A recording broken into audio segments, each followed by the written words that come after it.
أعوذ بالله من الشيطان الرجيم. بسم الله الرحمن الرحيم.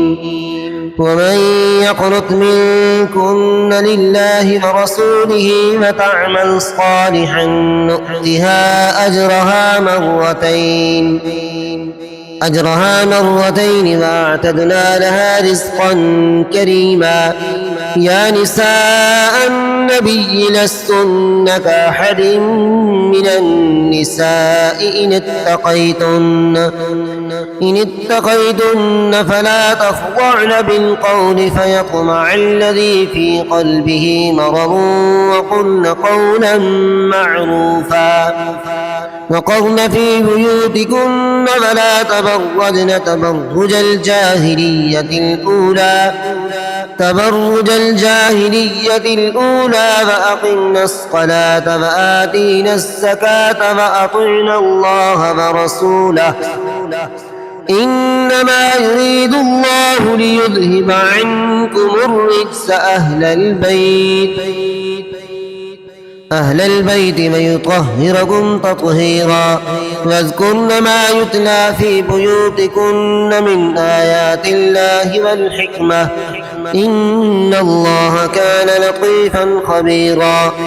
إن المسلمين والمسلمات والمؤمنين والمؤمنات والقانتين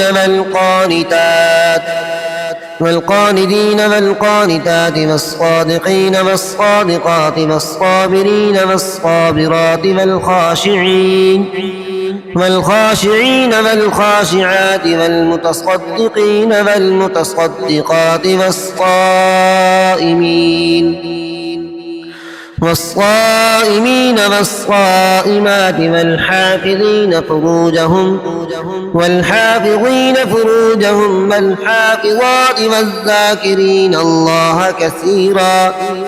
والذاكرين الله كثيرا والذاكرات أعد الله لهم مغفرة وأجرا عظيما.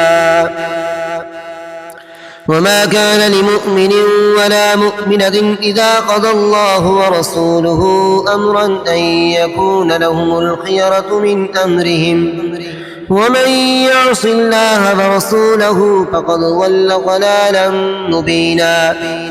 وإذ تقول للذي أنعم الله عليه وأنعمت عليه أمسك عليك زوجك فاتق الله وتخفي في نفسك ما الله مبديه وتخشى الناس والله أحق أن تخشاه. فلما قضى زيد منها بطرا زوجناكها لكي لا يكون على المؤمنين حرج في أزواج أدعيائهم إذا قضوا منهن وطرا وكان أمر الله مفعولا.